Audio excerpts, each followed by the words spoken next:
कल ये भजन आपने गाया था, है बड़ा एहसान गुरुवर हम सभी पर आपका। ऐसा भजन एक आपने गाया था कि ये गुरुवर का जो है बहुत बड़ा एहसान है हम पर।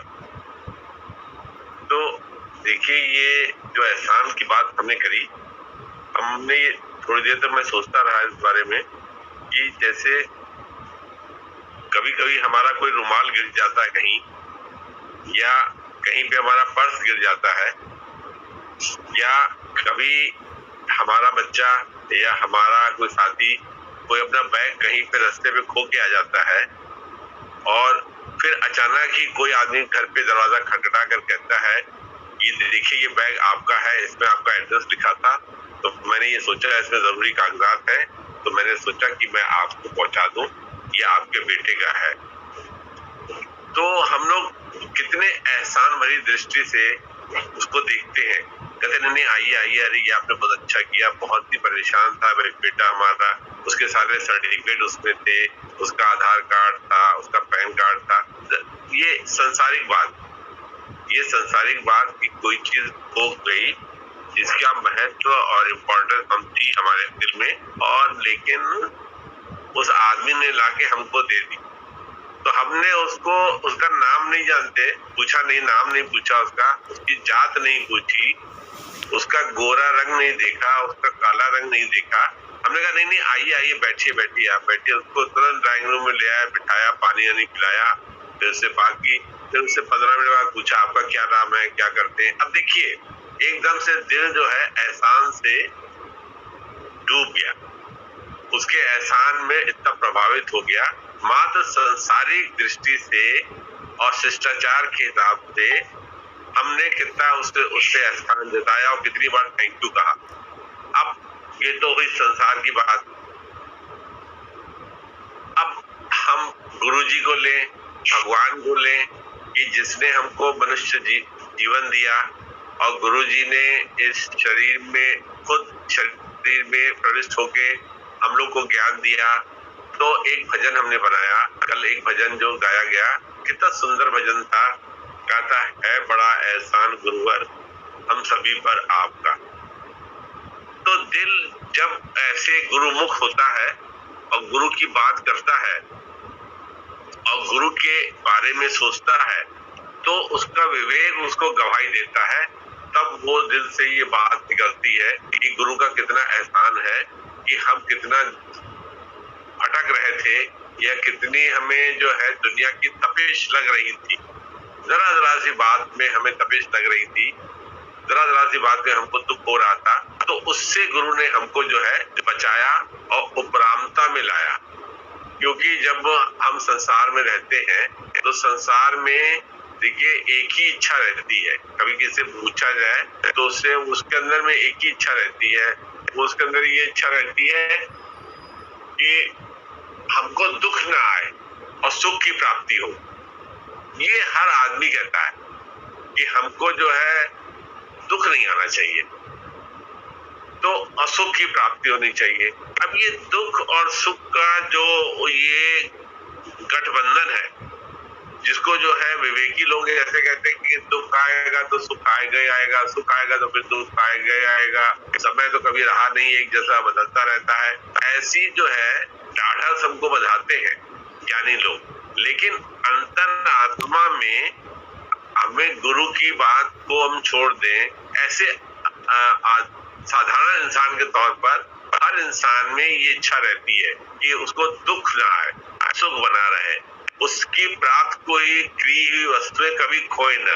वो किसी भी धर्म का हो, किसी भी राजनीतिक पार्टी का हो, या वो काला हो, गोरा हो, उसकी नाक चपटी हो, उसकी आंखें छोटी हो, कद का लंबा हो, जैसे स्वीडन के लोग लंबे लंबे होते हैं, या चाइनीज या जापानीज हो, वो छोटे कद का हो, लेकिन सबके अंदर में एक ही भावना रहती है कि थोड़ा सा भी दुख को हम जो है सामने आता है तो हम ये सोचते हैं कभी कभी कि हमने एक बार दो बार ऐसे किताबों में भी देखा, इधर उधर भी सोचा देखा, हम सुख के लिए न दौड़ के हम दुख के बारे में आज समझे। मैं आज जो है दुख के बारे में बात करेंगे। सुख के बारे में तो सबको पता है ना। सुख के बारे में सबको ये पता है कि मैं ठीक से रहूं, मेरा घर वाला ठीक से रहे, मेरे परिवार वाले ठीक से रहे, बत्ती घर में आती रहे, एयर कंडीशन ठीक चलता रहे, बच्चा ठीक से पढ़ाई कर ले, उसकी नौकरी लग जाए और उसके बाद उसकी शादी हो जाए, हमको कोई बीमारी ना आए। हम ये सुख की कामना करते रहते हैं। आज हम दुख की बात करेंगे कि दुख जो है वो कैसा कैसा होता है और कैसे कैसे लगता है और गुरु हमको कैसे उससे उपरामता में लाता है। जब तक हमने दुख के बारे में देखा नहीं है, जाना नहीं है, तब तक हम जो है उसका इलाज नहीं करेंगे। क्यों नहीं करेंगे?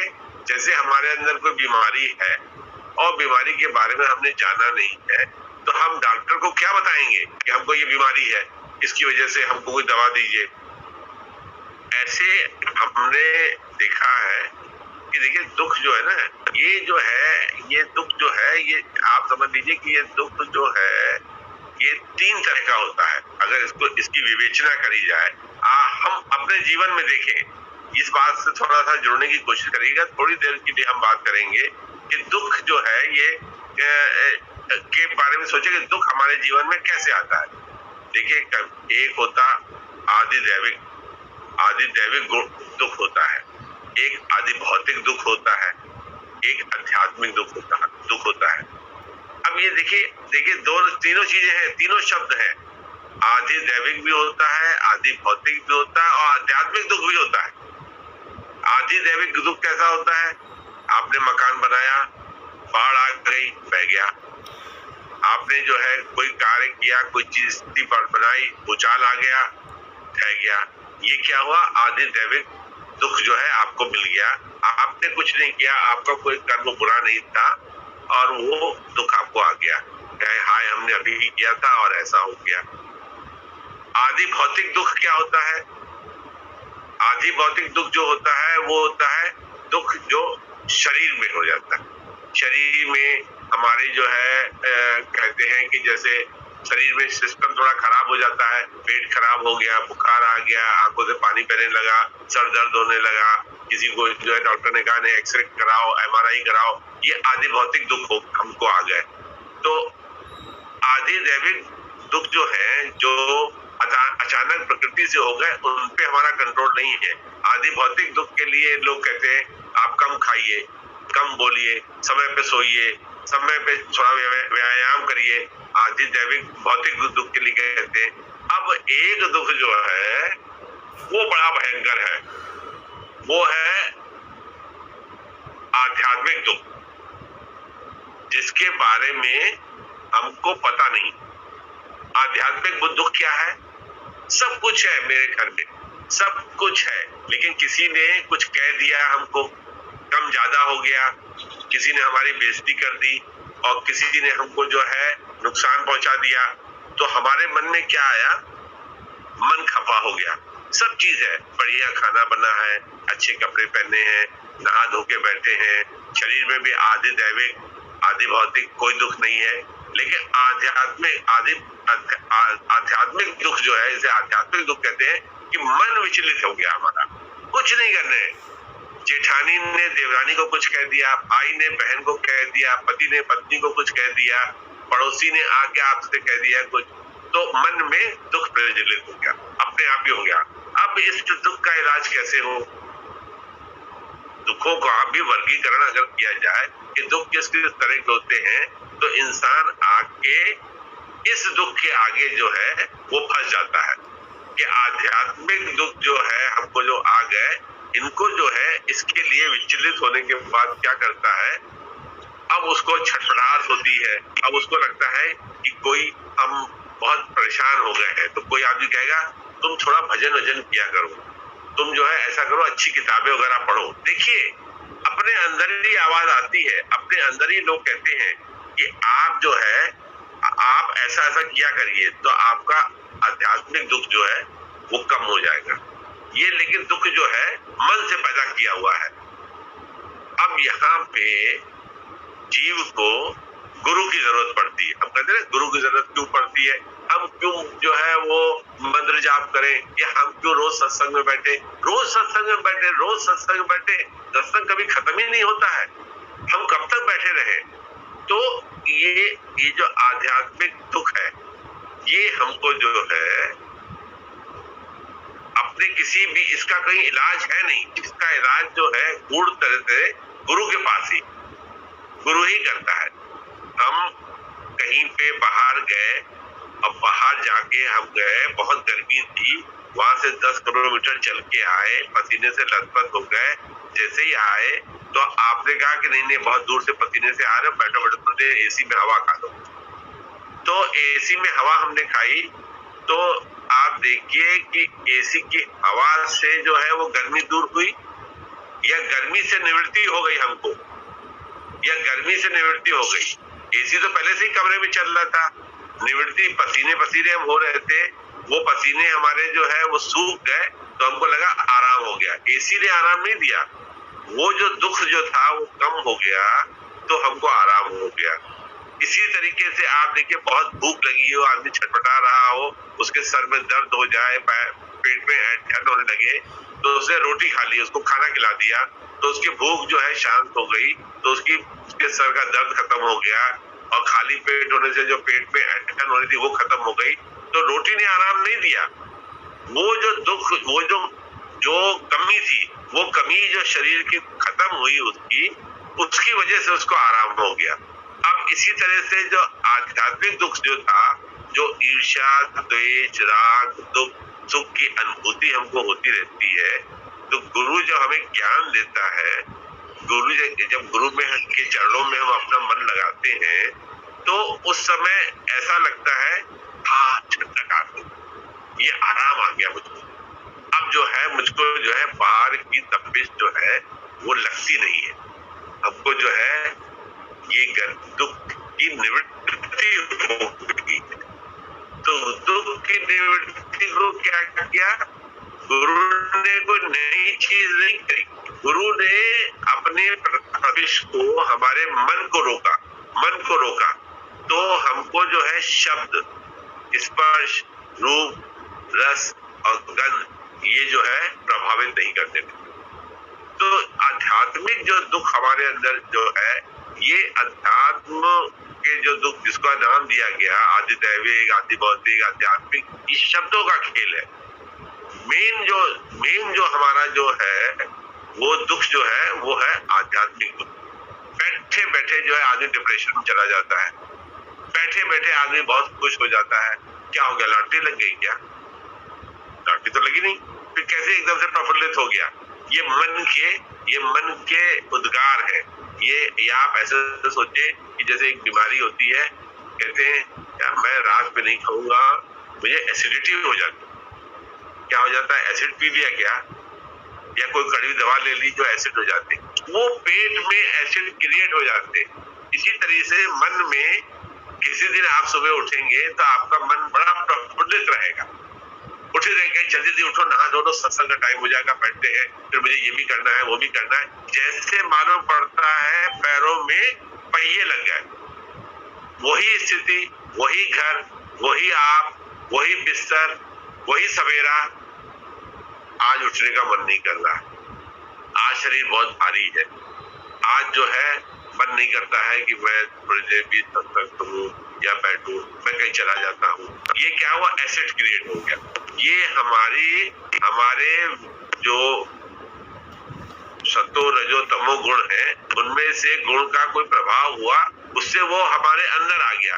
ये खेल है, गुरु इसी खेल को रोकता है, गुरु इसी खेल को रोकता है और कहता है कि तुम मन मनाभाव होकर, मन मनाभाव होके तुम बैठो, स्थिर होके बैठो, तभी वो अपने ज्ञान से हमारे इस छिपे हुए रोगों को दूर करता है। हमने कहा ना, बाहरी दुख जो है वो आते हैं, वो चिन्हित हो जाते हैं, वो आइडेंटिफाइड हो जाते हैं, उनका इलाज हो सकता है। तूफान आया, घर गिर गया, बाढ़ आ गई, घर बह गया, आपने फिर बना दिया, सरकार ने बनवा के दे दिया, पैसे मिल गए आपको, उसका कंपनसेशन हो गया, आपका शरीर खराब हुआ, डॉक्टर के पास गए, दवा खा ली, फिर आराम आ गया। 3-4 दिन बाद डॉक्टर के पास गए, फिर डॉक्टर साहब इस दवा से थोड़ा मुझको आराम है। अभी जो आध्यात्मिक दुख आ गया तो उसके लिए कौन बताएगा? उसके लिए हमें गुरु के पास जाना ही जाना पड़ेगा, गुरु की शरण में जाना ही जाना पड़ेगा। उसके बिना उसका कोई इलाज ही नहीं है। देखिए आप संसार में तमाम लोग जो हैं खाते पीते घूमते फिरते रहते हैं, लेकिन उनके जो दौड़ है, जो उनकी दौड़ है वो खत्म नहीं होती है। जबकि वो शांति का पुर्ज जो है वो हमारे अंदर है, वो हमारे अंदर है और हमको पता नहीं लगता उसका हमको पता नहीं लगता है। एक मैं छोटा सा उदाहरण आपको देता हूँ। हम घर में कहा गया कि जलेबी ले आओ। मैं जलेबी लेने चला गया, दुकानदार जानता था मुझको, मैंने उससे कह दिया आधा किलो जलेबी दे दो। उसने कहा रुक जाइए, गरम गरम तल रहे हैं, आपको देते हैं, बना रहे दे रहे। उसने हमको जलेबी दे दी। हमने कहा कि अच्छा ठीक है 4 समोसे भी दे दो। उसने 4 समोसे भी दे दिए। फिर हमने कहा उसको कितने पैसे हुए, उसने कुछ बताया कितने पैसे हुए। फॉर एग्जाम्पल आप सोचिए, उसने कह दिया 380 रुपए हुए, मान लीजिए। उसने कहा, हमने खर्च से जेब में हाथ डाला तो उसको 380 रुपए दे दे। देखा तो पर्स तो लाना ही भूल गए, हम पर्स लाना भूल गए। अब हमारी स्थिति बड़ी जो है दयनीय हो गई। हमने उससे कहा भाई देखो मैं पर्स लाना भूल गया और क्या कहते हैं मैं आके फिर तुमको दे देता हूँ। अब छोला हाथ में है, जलेबी और समोसे हाथ में है और मैंने उसे कह दिया पर्स लाना मैं भूल गया हूँ। अब स्थिति बड़ी दयनीय हो गई। अब मुझे शर्म भी आने लगी और वहां पे जलेबी लेने के लिए और मोहल्ले के लोग भी खड़े हुए थे, भीड़ थी, सुबह का नाश्ता लेते। आप देखिए स्थिति को अपनी आंखों के अंदर, अपने मन के अंदर सोचने का प्रयास करिए कि जहां पे हम आपको ले जाके खड़ा करने वाले हैं वो जो है स्थिति खराब हो गई। अब किसी ने कहा कि बाबूजी आप जो है पैसे लेना कभी कभी हो जाता है, ऐसे भूल हो जाती, कोई बात नहीं ले जाइए दे दीजिए, लेकिन दे जाइएगा। अब देखिए किसी ने कमेंट, मुंह है ना, मुंह बोल दिया उसने, आपकी इज्जत और आपकी जो शोहरत उसने जो है आपकी हथेली पे रख दी। अरे बाबूजी आप ले जाइए, कोई ऐसी बात नहीं, आपको देखा है हमने यहाँ आते हुए, मोहल्ले की तरफ आते हुए, आप दे जाइएगा, लेकिन दे जाइएगा इनको, भाई तो दुकानदार है, ये भी उसकी रोजी रोटी भी चलती है। उसने मुंह से ऐसे बोल दिया। किसी ने बोल दिया आप जो है सुबह उठ के 5 बादाम खाया करिए तो आपकी याददाश्त रहेगी। आप याददाश्त भूल गए, आप पर्स लाना भूल गए, उसने ऐसे कह दिया। किसी ने कह दिया कि वो पतंजलि की जो है पंचाली स्टार की कोई बता दी कोई चीज, उसको खाया करिए, उससे आपकी मेमोरी जो है बढ़ेगी, तो उससे आपकी याददाश्त बनी रहेगी। अब देखिए वाह शब्दों का प्रभाव कैसे आपके ऊपर पड़ता है। आप क्या करने गए थे? जलेबी और समोसा लेने गए थे और आपकी नियत पैसा दे के लेने की थी, पर्स ले जाना भूल गए। तो दुकानदार ने कहा नहीं जाइए पंचत्ता जी, कोई ऐसी बात नहीं है, बाद में आप दे दीजिएगा। अब हम आ गए, अब हम आए और आगे टेबल पर देखिएगा, ध्यान से सुनिएगा, ध्यान, हमने आगे टेबल पे रखा और हमने जो है कुछ कहानी नहीं घर पे, और प्लेटें लग गई, बहू ने बेटे ने सबने जो है जलेबी समोसा निकाल के रखा, हमको भी दिया। हमने कहा अभी हम रुक के खाते हैं। अब हमको उस जलेबी से और समोसे से में स्वाद नहीं आ रहा, भूख मर गई है, क्योंकि इतने ताने पड़ गए। तो पूछा घर वालों ने कि आखिर आप क्यों नहीं खा रहे, आप लेने गए थे, आप ही ने कहा नाश्ता करना है ये, और आप क्यों नहीं खा रहे, क्या पेट खराब है क्या, ये आप 100 सवाल होने लगे। तो मेरे मुंह से निकल गया, यार क्या बताएं, मैं आज तो ऐसा हो गया कि मैं तो पर्स ले जाना ही भूल गया, और पर्स ले जाना भूल गया, इसलिए कोई कहने लगा बादाम खा लीजिए, कोई कहने लगा कि आप तो क्या कहते हैं पतंजलि का ये खा लीजिए, कोई कहने लगा बुढ़ापे में ऐसे हो ही जाता है।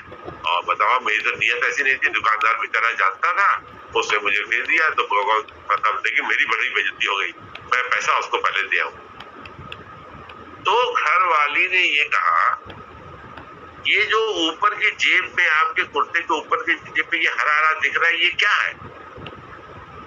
तो मैंने ऊपर की जेब में हाथ डाला तो दिखा, हाँ उसमें कुछ कागज से, उसमें जो है 5-5 100 के 4 नोट निकले।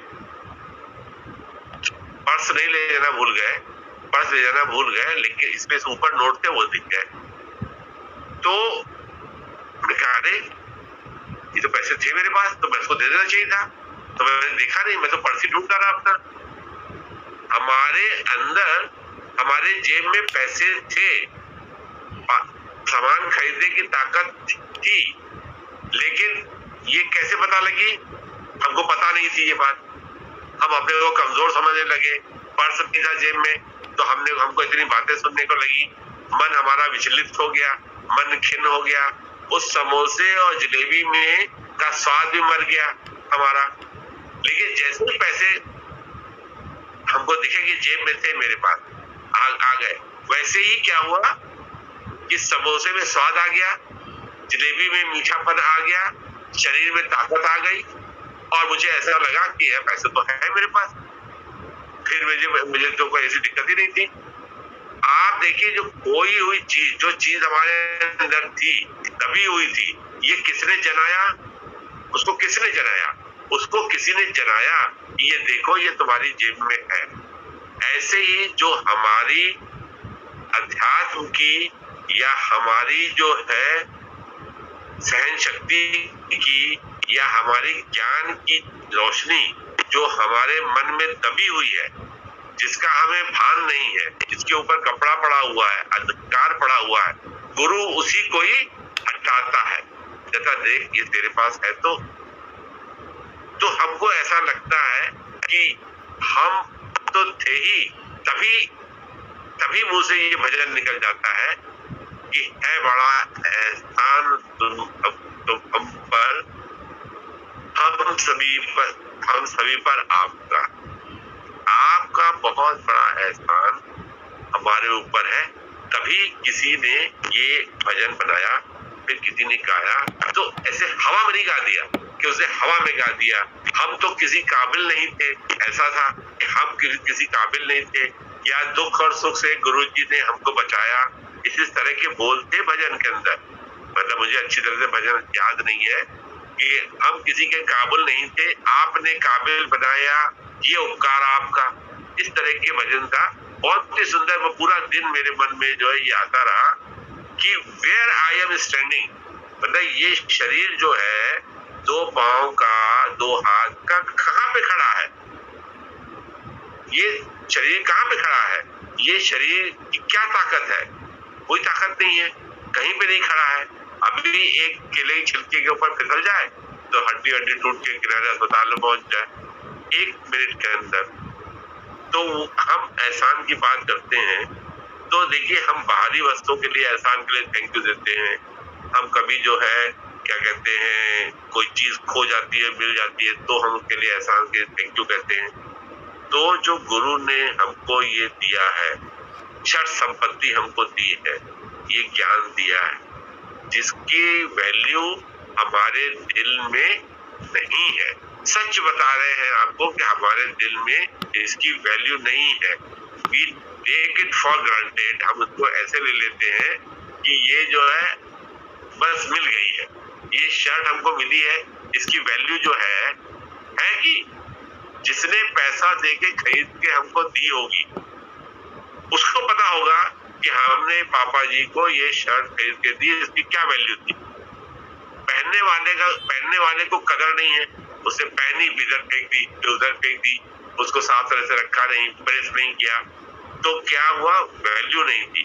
वही वैल्यू को हमको जो है, हम सत्संग में जब बैठते हैं तब उसमें जो है अंतर्मुखी दृष्टि जो है वो खुलती है, अंतर्मुखी दृष्टि खुलती है, और वो खुलने के बाद हमको इस बात का एहसास होता है कि ये जो तरह तरह के दुख है, दुख की बात न करें, दुख की बात के लिए हम बहुत बड़े खिलाड़ी हैं।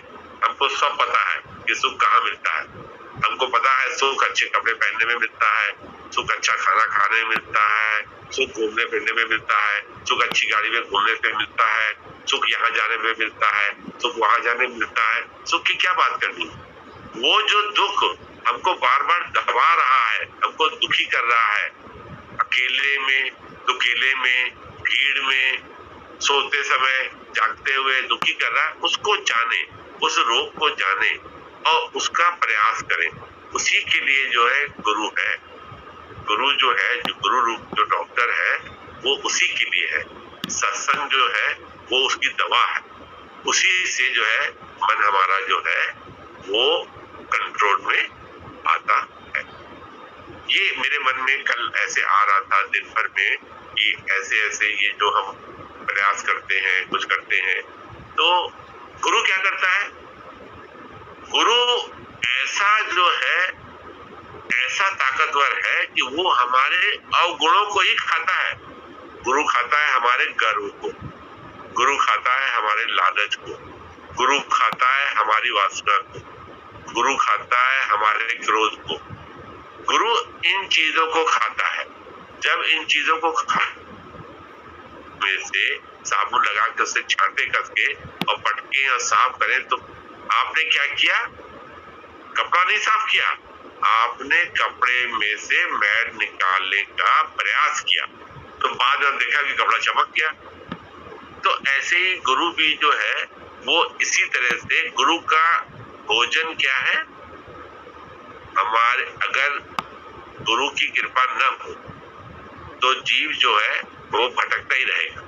गुरु ही जो है हमारे अवगुणों को खाता है और जताता है कि ये तुम्हारे अंदर है, तो उसी को खाता है और हमको हल्का कर देता है। जब हल्का कर देगा हमको, तो आप बच्चा जब हल्का होता है तो देखिए कैसे गोदी में आ जाता है और उठाने में आपको आसानी होती है। और बच्चा अगर भारी भरकम हो जाए तो हमारे तरीके जैसे हो जाए तो कोई उठा पाएगा? उठा नहीं पाएगा। तो गुरु जो है हमारे अवगुणों को ऐसे ऐसे करके जो है काटता है, और काटने के बाद जो है फिर हमको खुद प्रतीत होने लगता है कि जीवन कितना सरल, मधुरम, सुखी ये हो गया। ये दुख जो थे, ये सब क्लेश, दुख, ताप, तपिश, ये सब जो है ये खत्म हो गए। जबकि ये अभी भी थे, पहले भी थे, अभी भी हैं, और देखिए हमको अब प्रभावित नहीं करते, क्योंकि हमको उस तरह का ज्ञान गुरु ने दिया। तो उससे हमारा जो है मन जो है भजन में परमात्मा के नजदीक आने की इच्छा देकर जागृत हो गया। उसके पास जाके पहुंचने का प्रयास करने लगा, उसी का प्रयास करने लगे। नहीं तो हम जिंदगी भर जो है अपना ही संसार का ही प्रयास करते रहते हैं, ऐसा कर ले, ऐसा कर ले, ऐसा कर ले, और ये दौड़ हमारी जो है कभी खत्म ही नहीं होती है। दौड़ते रहते हैं, बेहाल हो जाते हैं, थक के चूर हो जाते हैं। तब हमको लगता है कि हाय, ये तो सब कुछ हुआ ही नहीं, तब हम ऐसे भटकते ही रह गए। तब हमको याद आती है, तब तक काफी देर भी हो चुकी होती है। तब तक कभी कभी जो है ऐसा लगता है कि हमने जो है वो सुनहरे पल जो है वो हमने गंवा दिए। अभी अब इसलिए कहते हैं, अब जो हम बात करते हैं तो हम ये कहते हैं बीते हुए कल की नहीं, आने वाले कल की नहीं, अभी क्या करना है? भूख लगी है तो खाना कब खाना है? अभी। प्यास लगी है तो पानी कब पीना है? अभी। सत्संग करना है तो कब करना है? अभी। अभी शब्द पे अब हमको टिकना है, अभी पीछे और आगे नहीं जाने का कि पीछे ऐसे गलती हो गई, पीछे ऐसे बहुत अच्छा हो गया, मैंने इतने लोगों को खाना खिला दिया, मैंने इतना दान कर दिया, आगे मैं ऐसा करने वाला हूँ, मैं वहां धर्मशाला में पंखा लगवाऊंगा, उसमें अपना नाम लिखवा दूंगा, फलाने का बेटा, फलाने का पौत्र, फलाने का उसने ये पंखा दान किया है। ये सब बातें और ये सब जो मन की मनौतियां हैं, इनको सब छोड़ के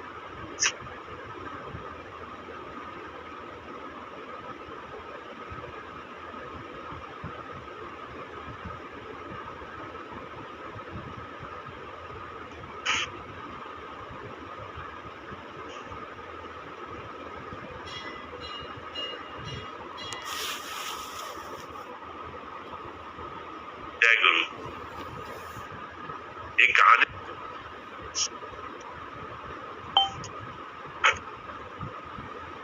आवाज नहीं आ रही। जय गुरु, जय गुरु। आप कुछ कह रहे थे भैया? मैं कह रहा, एक कहानी मुझे याद आ रही थी, आगे जब याद आएगी तो मैं आपको बताऊंगा। गुरु नानक की कहानी थी, बहुत अच्छी कहानी थी वो भी। कि गुरु कैसे जो है हमारे अवगुणों को खाता है। गुरु हमारा पैसा नहीं खाता, हमारी शक्ल नहीं देखता, हमारे ऊपर कोई तरह की इच्छा नहीं रखता है। गुरु हमारे अवगुणों को खाता है, अवगुणों को खाता है। उसका काम ही ये है, उसका काम ही ये है कि वो अवगुणों को खाता है। तो उससे क्या होता है, वो उसको जैसे बताया कपड़ा छान छान के साफ कर किया जाता है, ऐसे वो करता है।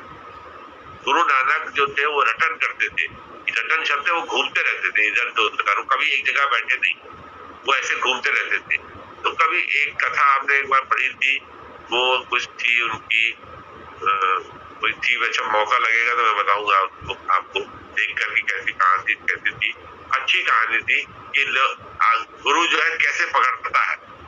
गुरु नानक ने भी यही किया, जो भी संत थे सबने यही किया, अपने शिष्य को चारों तरफ से घेर के ठीक थे कि इसको कोई जानवर खाने न पाए, इसके ऊपर मोह माया का असर न हो, तो उसने उस तरह से रखने की कोशिश करी। अब वो शिष्य छटपटाता रहे, इधर उधर भागता रहे और मन में भरम पैदा करता रहे, तो अभी क्या कर सकते, तो कुछ नहीं कर सकते, ये उसका दुर्भाग्य है। आप रास्ते पे जाइए, फुटपाथ पे देखिए कितने सरकार पेड़ लगा रही है, उसके ऊपर चारों तरफ जाली भी लगा रही है। अरे जाली क्यों लगाते हो?